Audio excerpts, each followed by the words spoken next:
Hello and welcome. Let's talk about a huge myth out there. The idea that emotional intelligence, or EQ, is some fixed trait you're either born with or you're not. Well, today, we're here to bust that myth wide open. Because emotional intelligence isn't a gift, it's a skill, a set of real, actionable strategies that anyone, and I mean anyone, can learn, practice, and get really, really good at. Think about it for a second. Have you ever had one of those conversations that just flows? It's effortless, you feel totally understood, and you walk away feeling great? And then, maybe an hour later, you have another one that's just awkward, stilted, it completely misses the mark. So what's the deal? What's the difference? It's not magic, and it's definitely not luck. There's a reason behind it. And this is the absolute heart of it all. The secret ingredient is moving from just passively knowing about an emotion to actively doing something about it. Look, it's one thing to notice, hey, I'm feeling anxious or my coworker seems stressed out, but real EQ is taking that piece of information and letting it guide your next move. It's about turning that awareness into real-world, effective action.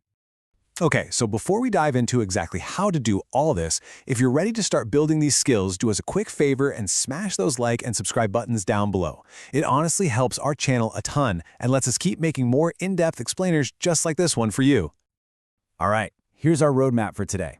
We've broken these strategies down into 4 main pillars. First, we're going to talk about mastering your inner world. Then, we'll get into reading the unseen language. After that, we'll cover architecting better conversations, and we'll finish up with forging deeper connections. And at the very end, we'll give you your first mission. So let's get into it.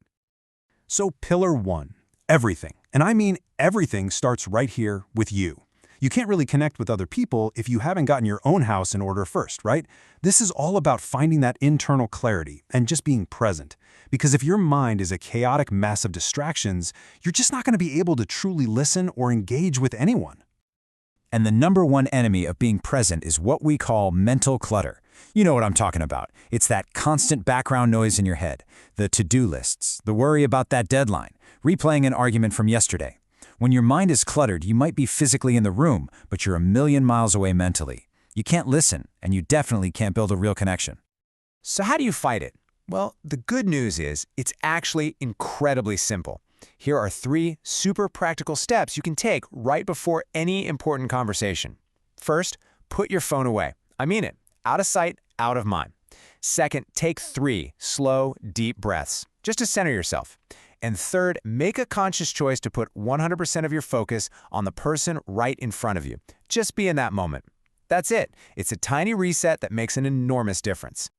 Okay, so now that your mind is clear, we can move on to pillar 2, reading the unseen language. This is where you shift your focus from inward to outward. It's about becoming an expert observer of what's happening around you. People with high EQ don't just hear words, they see the entire picture. They're picking up on all the nonverbal stuff that most of us just completely miss. And this slide is the perfect example of what I'm talking about. This is strategy number 2 in action. So imagine a coworker says, "This is a good idea." If you're only listening with your ears, you think, "Great, we're on the same page." But if you're listening with your eyes, you see the crossed arms, the tense shoulders, the way they won't make eye contact. Their body is practically screaming, "I'm stressed out and I hate this idea." Learning to read that language is a total superpower. Okay, so reading one person is one thing, but what happens when you walk into a big meeting or a party? How in the world do you read the energy of an entire room full of people?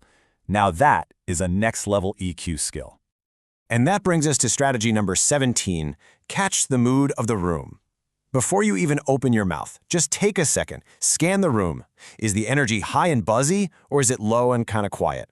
Are people open and chatty, or are they more closed off and formal? And here's the key part, you have to match that energy first before you try to change it.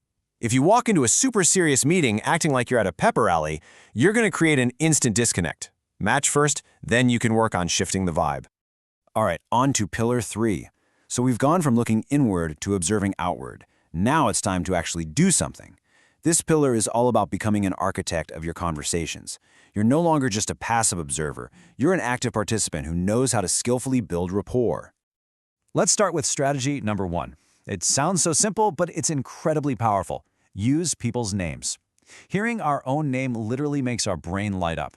It makes us feel seen. It makes us feel important. Look at the difference here. Hello, everyone is fine. It's forgettable. But Sarah, I'm so glad you could make it. Ahmed, it's great to see you here. That immediately creates a personal connection.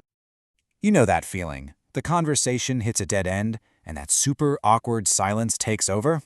Ugh, the worst. Well, people with high EQ have a tool for this. It's called the back pocket question. This is strategy number 4. It's a simple, open-ended question that you have ready to go at a moment's notice. It's your lifeline to get the conversation going again, and maybe even take it somewhere deeper. And these don't have to be complicated. Here are some amazing examples you can steal. At work, you could ask, what was the most challenging part of that last project for you? With a friend, instead of just nodding, you could ask, what's something you experienced recently that made you feel this way?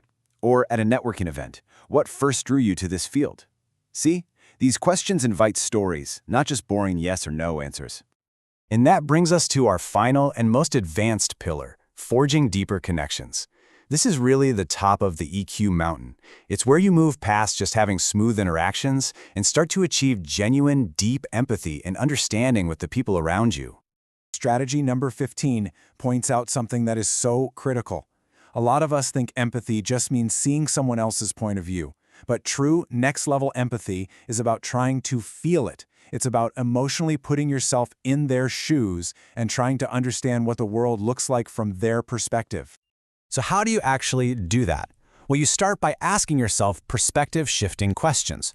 Before you jump in to critique a coworker's mistake, pause and ask, what kind of pressures might they be under right now? When you're dealing with an angry customer, look past the complaint and ask, what basic need of theirs isn't being met here? And with a friend who's grieving, the most empathetic thing you can do is ask yourself, what does this loss really, truly mean to them?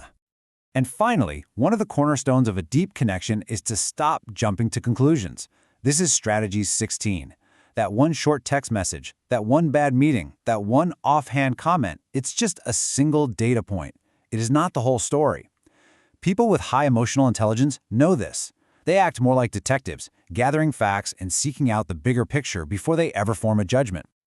Okay, we have covered a lot of ground today. We've walked through all 4 pillars of building real, actionable emotional intelligence.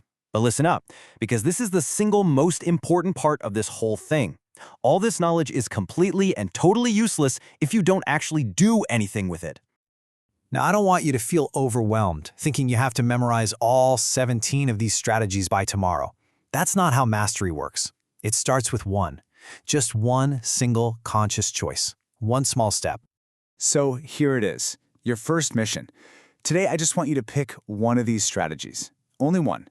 Maybe you decide that you're going to use 3 different people's names in your conversations.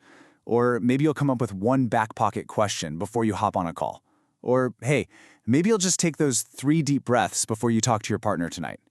Just pick one. Because when you start with one small intentional act, you start a ripple effect. You change one interaction. That one interaction can strengthen a connection, and that connection can ultimately transform a relationship. So the final question I want to leave you with is this. Which relationship in your life, whether it's at work or at home, will you choose to transform first?